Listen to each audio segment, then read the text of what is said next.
Previously on the High Risk Wrestling Podcast. It made Batista a main eventer. It showed that some of his opponents really weren't up to par. He had good to great matches with Shawn Michaels, and he gave us Evolution. But the bad, the bad, predictable losses, predictable wins. His work rate just went down. We got Katie Vick during this time. Triple H was always the focus, even when he was.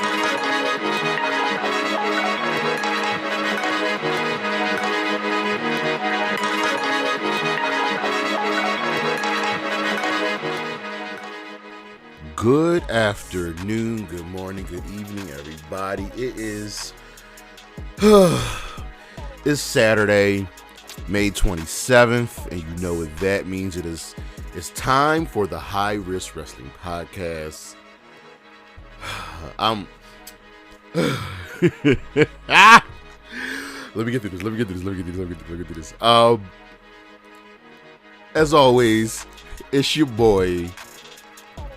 I guess I'm the tribal chief now. Jeremy Pierce. You can check me out on the socials, Charismatic Creations on Facebook and YouTube, Charismatic_Creations52 on Instagram, and the 215 on Twitter. Don't forget the Patreon and the coffee pages. All donations are greatly appreciated and welcome. And I'm in this tizzy. I'm in this. I don't know. My body's doing things. Because today we're reviewing Night of Champions. It just ended. And that ending, boy, oh boy. That's what we got for you today. We're gonna run through everything, and then we're gonna get the Night of Champions, which was a solid show. But for now, you all know what's next. So just go on and hit my music.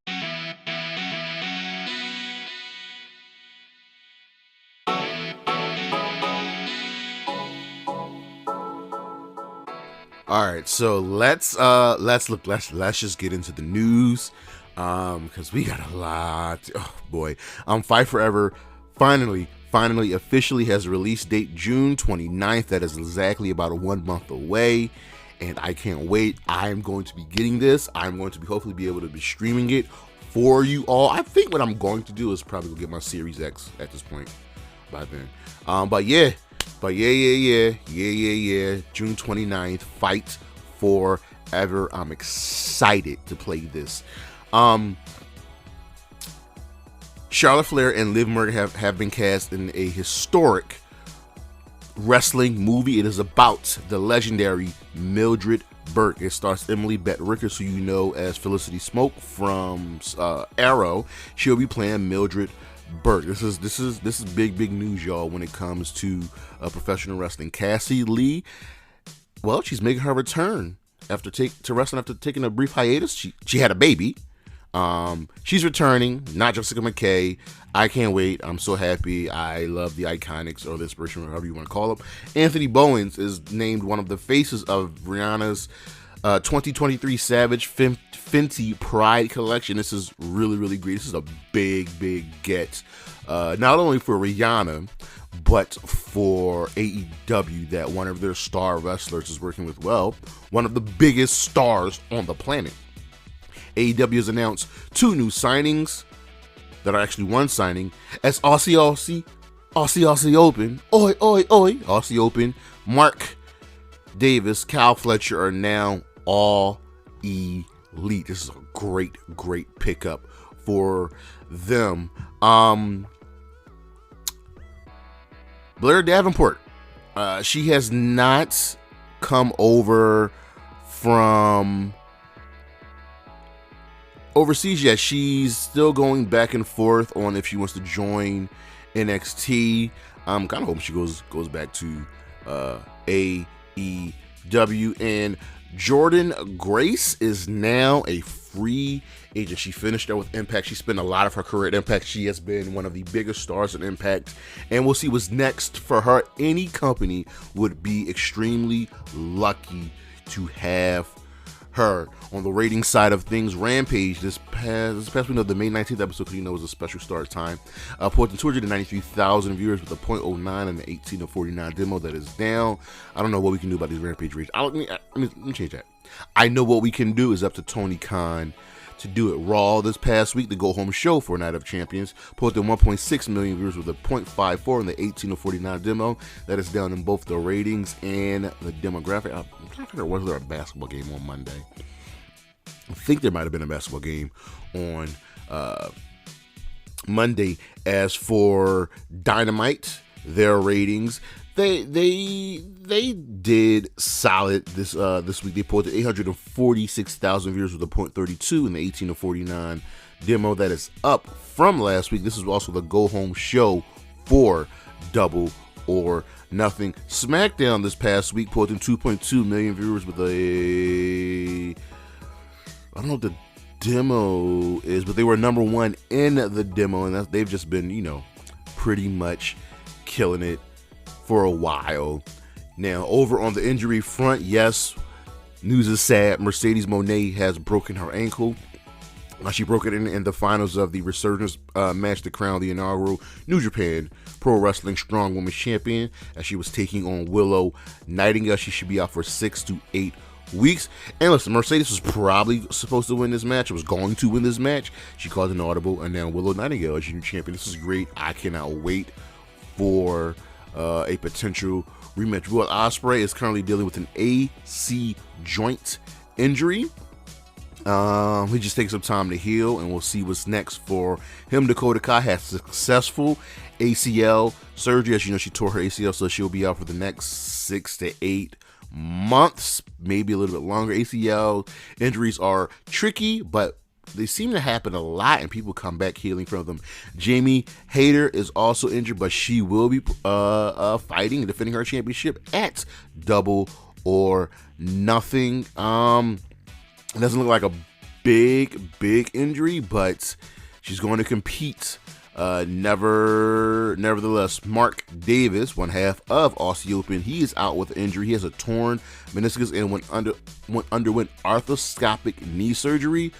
He should be back in 4 to 6 weeks. And Kyle O'Reilly has an update on him. He's in good shape. He's in good spirits. As you know, he had, I believe, neck surgery. But the sooner the better. And once he gets healthy, we can get, 3/4 of the Undisputed Era back in AEW. But that's the news, and we shall be right back.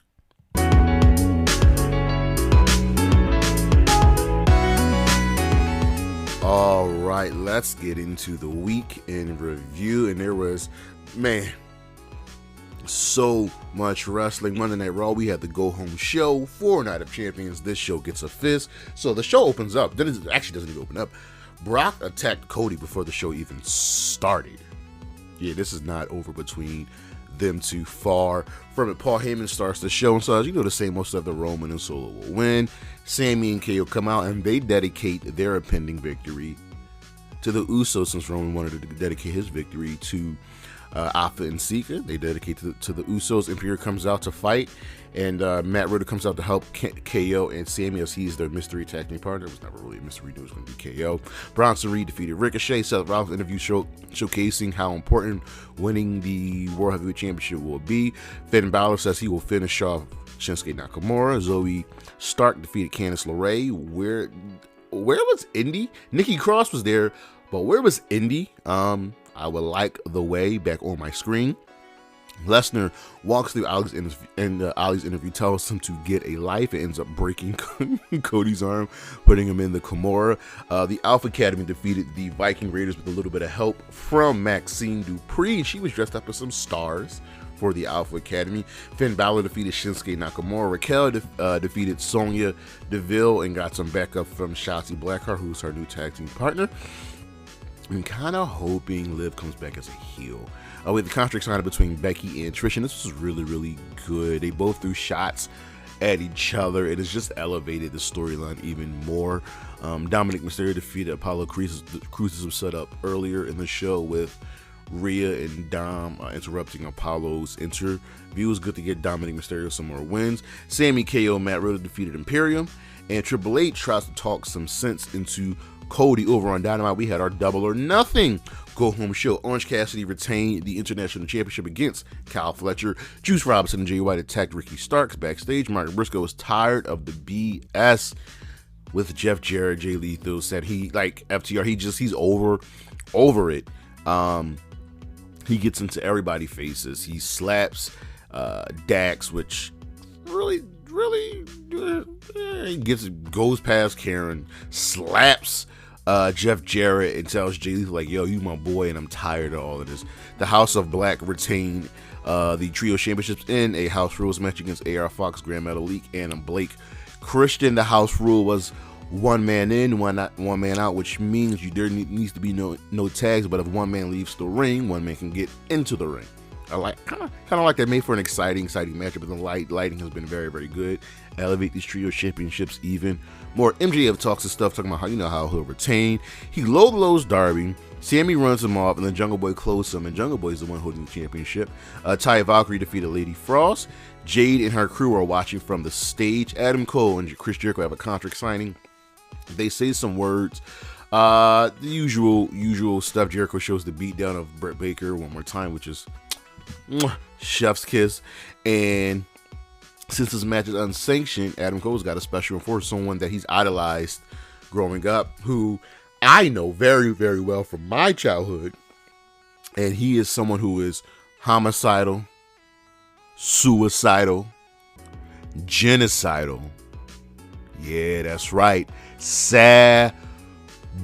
He helps Adam Cole and Roddy get the upper hand on the JES, and Taz was like, what? Yeah. Roddy then defeated Daniel Garcia. In the main event, the Lucha Brothers retained the Ring of Honor Tag Team Championships against the Blackpool Combat Club team of Claudio Castagnoli and Wheeler Yuta after the Young Bucks cost them the match. Mox promises pain. Over Impact, we had our Under Siege Go Home show. Impact gets a fist. Chris Sabin defeated Speedball Mike Bailey. We had a Trinity video package hyping her match with Giselle Shaw. Kenny King and Sheldon Jean defeated the Decay. Kenny taunts Nick Aldis, so they'll have a match at Under Siege. Taylor Wilde defeated Jessica in a quick match as she was by herself. And the Coven attacked her until she gets back up from Courtney Rush. Courtney Rush is one of the identities of Rosemary, which is always good, just like how Su Yung has Susie. Rich Swann defeated Alan Angels in the design attack him and Callahan after the match. Jordan Grace defeated Alicia Edwards. Dango is now a heel. We got a video explaining this heel turn. Pretty much no more comedy. And the first person he's going to be coming after is Joe Hendry. Chris Bay defeated John Schuyler. Steve Macklin wants a replacement name since PCO won't be able to compete. And Scott Demers like, nah. Because PCO's in the building, he runs everybody off. Under Siege, our match results. Nick Aldis defeated Kenny King. Killer Kelly and Macho Slammers were fighting in the crowd, so I want more of this between them two. Rich Swann, Sami Callahan, and Jake Chris, who was the mystery partner, defeated the Design. Trinity defeats Giselle Shaw. Ace Austin and Chris Bay retain the Tag Team Championships, defeating Mark Andrews and Flash Morgan. Trey Miguel retains the X Division Championship over Chris Sabin. Deonna Purrazzo retains the the Women's Championship against Jordan Grace. This was Jordan Grace's last chance. She cannot challenge for the championship as long as Deonna Purrazzo is the champion. And, these two have had a really, really good feud. In the main event, Steve Macklin retains the Impact World Championship over PCO in a no DQ match. Bully Ray comes through at the end and powerbombs Scott D'Amore through a flaming table. Matthew Ruholt and MC Motor City Machine Guns tried to help, and it just failed. Over on Ring of Honor, they built it as a pay-per-view worthy show. It was not. It was just a bunch of matches. They had 16 matches on the show. I don't even want to run through all of them.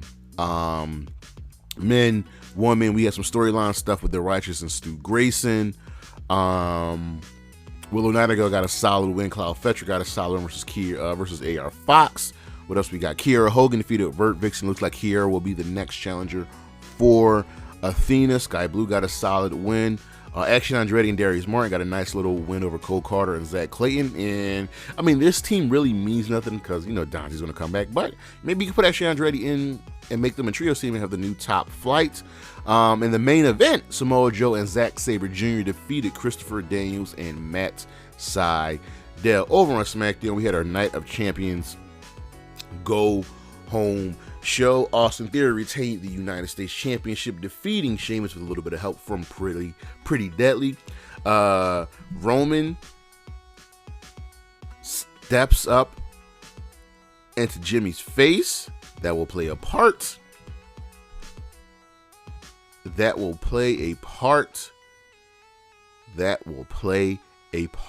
Raquel and Shotzi defeated Damage Control after more miscommunication between Bayley and Io. Just get me to this Bayley versus Io match because it could be one of the best women's matches in a very, very long time in the WWE. We had a Styles video package promoting him for the World Heavyweight Championship. Cameron Grimes defeated Ashanti the Adonis. Hit row appearance while Corbin attacked him after the match. Asuka and Bianca brawl. LA Knight defeated Rick Boogs. The Street Profits were a commentary, and LA Knight says he's still coming for the Street Profits. LA Knight is super over. He is super, super over. So over to the fact that they had to pipe in booze for LA Knight. AJ Styles defeated Karrion Kross, and anytime Karrion Kross loses, it's always a good day. He just keeps starting stuff and losing. And the main event segment, KO show, was supposed to be with Solo and Roman. They don't show up. The Usos come out. KO tells the Usos that Sami was right. What are y'all doing? The Bloodline is done. Jimmy says it don't matter because when it comes to tag teams, he's the tribal chief. Roman comes out, steps up to everybody. KO gives him a stunner. A brawl breaks out and Solo spikes everybody. So the Bloodline stands tall. And Jimmy has the tag team championships in his hand. Roman's like, yo, give them to me. And Jimmy doesn't want to do it. And then Jay takes them and gives them to Roman. They put the ones up, but Jimmy doesn't. This will play a part. Okay? Over on Rampage, the Acclaimed and Daddy Ass defeated Infection Ignorables. They call it the House of Black for a trios match, so this will probably be happening at Double or Nothing. I'm happy that the Acclaimed and Daddy Ass won. They've been winning matches, especially on Rampage, helping elevate Rampage. You got to put the stars in it. I just don't think you had to sacrifice the faction. The Guns won a squash match. Isaiah Cassidy can't compete at Double or Nothing, but his replacement will be Hook. Hikaru Shida and Britt Baker defeated Nyla Rose and Marina Shafir. Still don't feel right seeing Shida and Britt team together. Lee Moriarty and Big Bill defeat the Best Friends, and then all of the participants in the Blackjack Battle Royal Broad. Our matches of the week from Raw: Finn Balor versus Shinsuke Nakamura. I mean, these two can just do whatever, man. These guys are great. Just dive into their New Japan stuff. From Impact, Chris Sabin versus Speedball Mike Bailey. I mean, it's Speedball, it's Chris Sabin. What do you expect? From Under Siege, it was a good show, but the one match that stood out above all was Trey Miguel versus Chris Sabin as he defended his X Division Championship. Just really, really, really good stuff. From Ring of Honor, Kyle Fletcher versus AR Fox. And also from Ring of Honor, Samoa Joe and Zack Sabre Jr. versus Matt Sydal and Christopher Daniels. Nothing really from SmackDown or Rampage, but from Night of Champions, Seth Rollins versus AJ Styles to determine the new World Heavyweight Championship. And Kevin Owens and Sami Zayn versus Roman Reigns and Solo Sikoa as they defended their undisputed tag team championships. Our star of the week, it's Jimmy. It's Jimmy Uso. It's Jimmy Uso. It is Jimmy Uso. Man, crazy, crazy stuff. But that is our week in review, and we shall be right back. Night of Champions, aka Blood Money 40, whatever. The WWE are once again back in Saudi Arabia getting that good old blood money check. And yeah, Night of Champions. And usually when we think of Night of Champions, usually when I think of Night of Champions, I think the original one when it's like every championship is on the line. You know what I mean? Every championship is on the line. This isn't it. This just isn't it. It's just another event. But let's take a look at the last Night of Champions, which was 2015. That was the last Night of Champions. And you know who's on that card? Sorry, you know who's on that poster? Sting. Sting is on that poster. Let's just take a look at that card. So I think if Sting is on that poster, that must have been when Seth Rollins had 2 matches in one night. Yeah. So if we go look at that card, we had a pre-show match of Stardust and the Ascension defeating Neville and the Lucha Dragons. And surprisingly, only one of these people are still in the company. That's Stardust, aka Cody Rhodes. The first match on the card was Kevin Owens defeating Ryback to win the Intercontinental Championship. Second match was Dolph Ziggler defeating Rusev, who had Summer Rae as his manager. The Dudley Boys defeated the New Day by DQ. This match was for the WWE Tag Team Championship. Charlotte Flair defeated Nikki Bella by submission. This was for the Divas Championship. This was the start of the beginning of the whole women's revolution there, because Charlotte had Becky and Paige in her corner, and the Bellas had Alicia Fox and Brie Bella in her corner. And we had a 6-man tag match as the Wyatt family defeated Chris Jericho, Dean Ambrose, and Roman Reigns by technical submission. That was weird. John Cena defeated Seth Rollins to win the United States Championship, and Seth Rollins defeated Sting, retaining the WWE World Heavyweight Championship. So yeah, that was the match that Sting got injured in and had to pretty much retire until 2-3 years ago in AEW.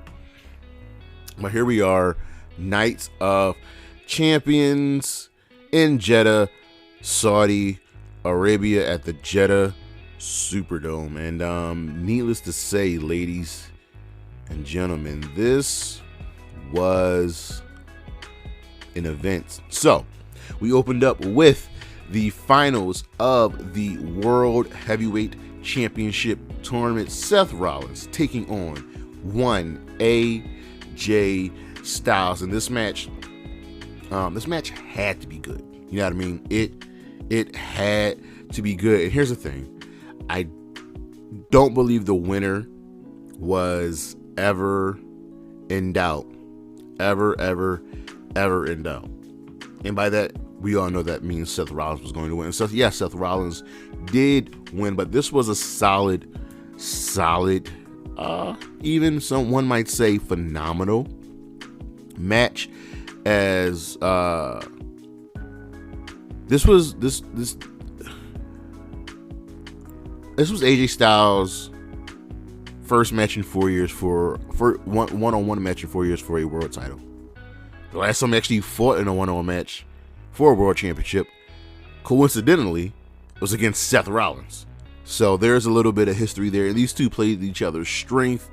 No one had the outright advantage. I will probably say AJ might have had the slight strength advantage and Seth had the slight speed advantage, but these two just went blow for blow, counter for counter, high flying moves. AJ kept trying to hit the Styles Clash and it didn't particularly work, but he finally hit it. Actually, at one point he hit the pedigree on Seth. There's a little bit of blood in this match, but these two told a really good story with counters, with both players getting immobilized, and in the end Seth delivered a pedigree. She got his leg and hit the stomp for the 1, 2, 3. He did like injure his leg a little bit earlier in the match, but this was fine. Triple H emerged, gave the new championship to Seth. Rollins and raised his hand. So this was good. Wasn't super exciting, and Rollins was the obvious choice. Here's my thing. I personally would have gone with Bobby in the finals against Seth. That was just me personally. Put a little bit of intrigue on it. But then again, Bobby's on SmackDown, but this World Championship is now on Monday Night Raw, and we will see what is next for Seth. Who will the first challenger be? We'll find out. Second match, Trish Stratus, Becky Lynch, and this really, really surprised me just at like how truly good it was. And that's not trying to be a knock on Trish. It's just she's ring rust. One-on-one match, and this match went almost 15 minutes, but it took Trish to get her sea legs into her to get going, get acclimated, and working a strong match. And honestly, Trish looked better here than she has at any point in her career before this, and I think that's because she's in the ring with Becky. Becky's not Asuka or Io or Bayley or Mercedes, but Becky can tell a story, and that's the great thing about Becky, which helps elevate her over a lot of women. And this was good. The crowd heard it. Like remember how we said we were at Backlash, how crowds make matches. Crowd didn't really help this match. But Trish was the good, conniving heel here. And Becky, tried. But, Trish is a veteran at this game. And both women had the upper hand on each other. But it came with the ending, which refreshed this feud. And we're at the end of the match, right? They're outside. They're trading shots. Trish goes under the apron looking for something. Becky goes to cut her off and tossed her back in the ring. Suddenly, Zoe Stark came from under the ring. Trish distracted the refs. Zoe hit the Z360. Toss Becky back into the ring. Trish hits the Stratisfaction. 1, 2, 3. How many you had on your bingo card? Not only Trish winning, but winning thanks to Zoe Stark.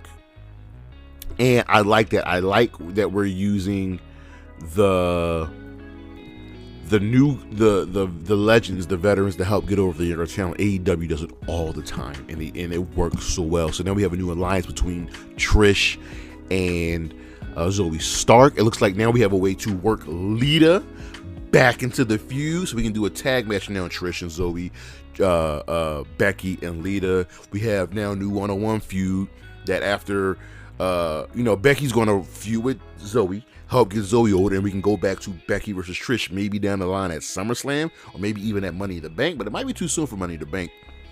I can see the tag match happening there, but this was good. I'm curious as to where they're going to go with this feud. Next up, we had Gunther defending the Intercontinental Championship against Mustafa Ali. And listen, many thought this would be a squash. This was not the squash of the show. And Ali was super over. And remember, there are times when Brock Lesnar would take on smaller opponents, and it makes the match just look so much better. That's what we got here. Like, I know just how good Ali is. We all know that. We know how good Ali is. Man, he gave Gunther just a solid performance. And it was like whatever Gunther did Didn't work. He hit the big clothesline. Didn't work. He hit the big powerbomb once. Didn't work. And it shows you just how much Ali has in the tank. Ali hit the 450 splash, and Gunther kicked out. This was good, but in the end, it was like Gunther was like, I'm done. I'm tired of this. He hit that big drop kick, gave Ali the powerbomb. 1, 2, 3. It was a wrap. But this was good. This was good. And I want them to do more with Ali. We knew Gunther was going to retain because they're clearly setting up for him versus Riddle. Yeah, there's nothing more I need to really say here. This was just fun. Next up, we had a quick little backstage segment with KO and Sami, and pretty much saying, listen, Roman is losing today. Simply put, that's what it is. Roman's gonna take the L. And next up, we had the Raw Women's Championship match as Bianca Belair was defending against Asuka, and yeah, I felt that the result was coming. I felt that Bianca was going to lose here. Here's why. Ever since Bianca won the championship, it never felt like she was going to lose the championship. And once you get a champion where it just doesn't feel like they're going to lose, the loss is just going to come out of nowhere. Like with Roman's title reign, there have been times where we thought he was going to lose. We thought he was going to lose to Sami. We thought he was going to lose to KO. We thought he was going to lose to Drew McIntyre. And they gave us that. Not with Bianca. And this feud, this rivalry didn't feel heated. There was no sauce on this. There was no heat on this. It was just a WrestleMania rematch. And it just happened, which I'm perfectly fine with. And this was a solid match. I feel like these two women can get a better match. And the rubber match, I think if they stop trying so hard, more specifically, I'm not trying to knock Bianca because Bianca's very good, but as you know, I think Asuka and Rhea are better than most of the women on the main roster. Stop thinking so hard and just do it. We can get a 5-star worthy match from these two women. But the match was fine. It was counter after counter, power, Asuka being her tricky, conniving self. But what really helped this match was Asuka making Bianca get frustrated, making Bianca lose her cool. And that's how she defeated her. So Asuka went for the miss. Bianca ducked it, right? And later in the match, right, they're on the ropes. They're hiding, Asuka's going outside of the ring.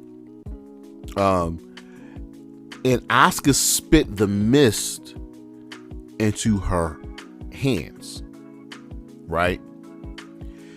Bianca gets Asuka for the KOD, and Asuka rubs her hand into Bianca's eyes and her face. Belair let go because it's pain. It's the miss. Asuka hits Belair with 2 kicks. 1, 2, 3. It was so beautiful and so smart. It showed you just how good Asuka is. And as Corey Graves pointed out, this is something that the Great Muta used to do. If you ever see the Great Muta, he has his fingers and his hands taped. So Asuka can spit the mist on the tape, and it just easily rubs off onto somebody. And that's exactly what she did. It was so smart. It was so smart. And Asuka, your SmackDown wrestler, is the new Raw Women's Champion. Yeah.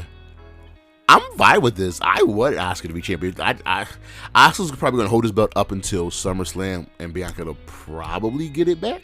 I'm fine with that. Just let the Asuka be Asuka. Next up, we had the SmackDown Women's Championship as Rhea Ripley was defending against Natalya, and this was our squash of the night. Okay? Natty knew what the mission was. Get that Saudi check, make Rhea look like a star. So Dom is jawing at Natalya as the match began. Rhea uses us as a distraction. She attacked Natty from behind, slammed into the ring post, slammed into the floor, slammed into the announce desk. ring steps, and Natalia tried to crawl away. Ripley threw her into the steps again, threw into the ring, hit the riptide. 1, 2, 3, match over. 1 minute. That's how long this match lasted. That's how you make a star, ladies and gentlemen. Rhea Ripley's on a roll. This was perfect. This was perfect. Now, Natalia will probably get a rematch, and we'll get a much longer match. But for now, this was perfect. We had a backstage interview with Byron Saxton interviewing Seth Rollins, and Seth says he's going to be a fighting champion, and we'll see what's next. But my main issue is the main roster has 3 world championships. Should have just had Cody beat Roman. Speaking of Cody versus Brock Lesnar in the fight. Now, they said they wanted to fight. I was expecting like a special stipulation to be on this joint. There was not. This was your standard Brock Lesnar match. Everybody hits their finishers. People kick out. German suplexes. It's just Cody's just a believable babyface. Brock TKO'd Cody, ref stoppage, put him in the Kimura. Like, they hit F5s on each other. Cody hit like 3 crossroads, and it just wasn't enough. But Cody had his arm in a cast. It was a titanium cast, as they were saying, so you use it as a weapon. As it's part of your body, you can use it as a weapon, and that helped him. But it didn't help him much, because once Brock locked in the Kimura for the second time, it was over. 1, 2, 3. Actually, no, 1, 2, 3. Ref stoppage. What am I doing? And we'll see. Will there be a third match? I mean, I believe. What's our next match? Pay-per-view. Money in the Bank? I think Money in the Bank is next.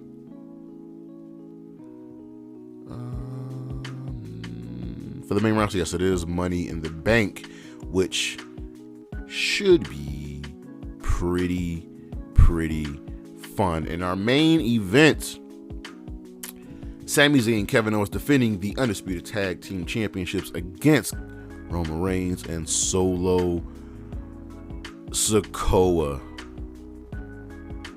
Whew. Roman is at 1,000 days as your Universal Champion.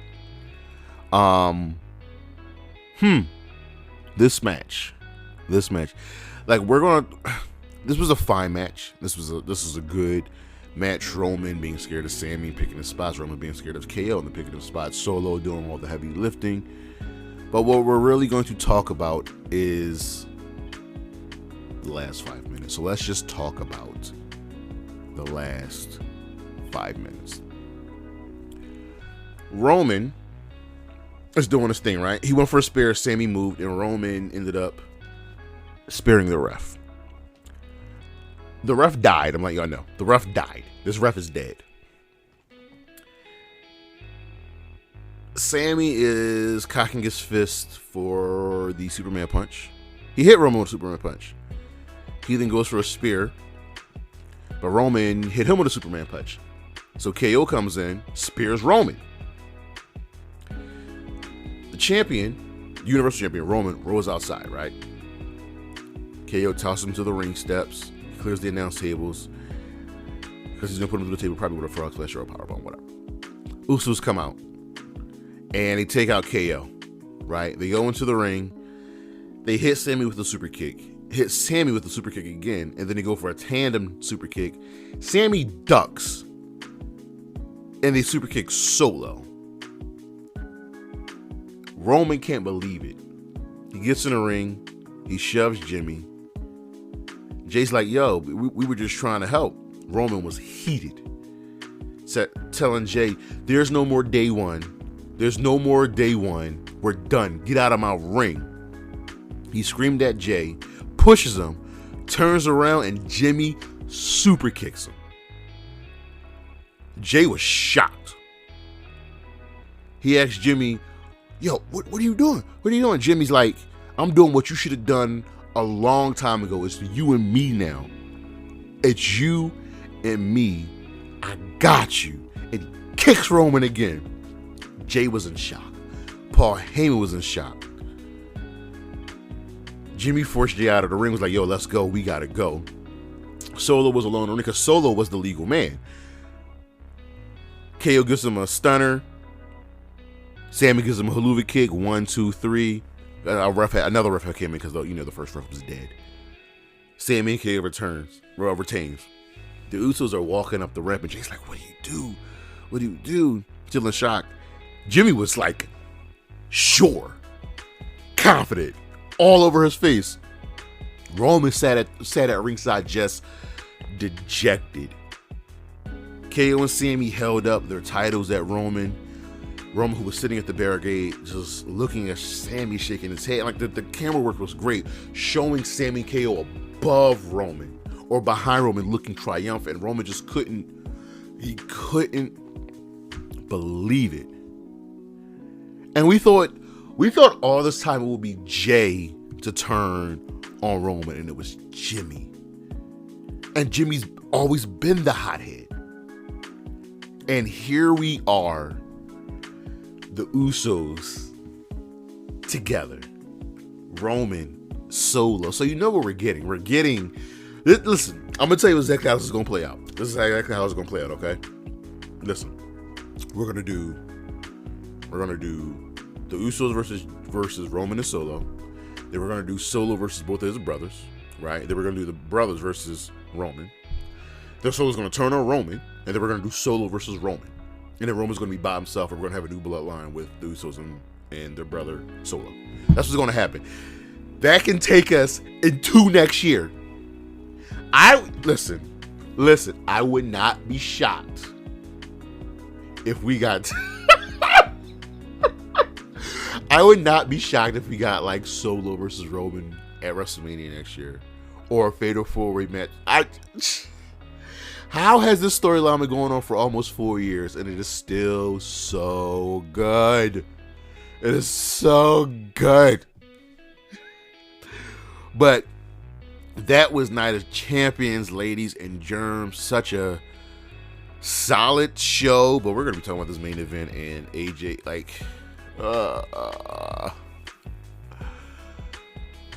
this overshadows everything. This overshadows Seth becoming world champion. It overshadows Brock beating Cody. It overshadows Zoe joining with Trish. It overshadows Rhea's dominance. It overshadows Bianca's loss. Sorry.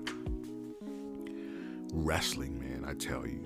Next week, I don't know what we have planned. Stay tuned for the schedule to come up this week. We will have 4 shows next week, and we will also have the revamp of this show, as I'm adding we'll get into it. Because we got Collision coming up, so there's gonna be some things in the works. But don't forget to check out the socials, Charismatic Creations on Facebook and YouTube, Charismatic_Creations52 on Instagram, and the 215 on Twitter. Don't forget about the Coffee and Patreon page, as all donations are welcome and appreciated. And as always, shout out to Blackheart, Wendy Chu, Zaya Lee, Bailey, Isla Dawn, and Gigi Dolan. Holla at your boy. Peace.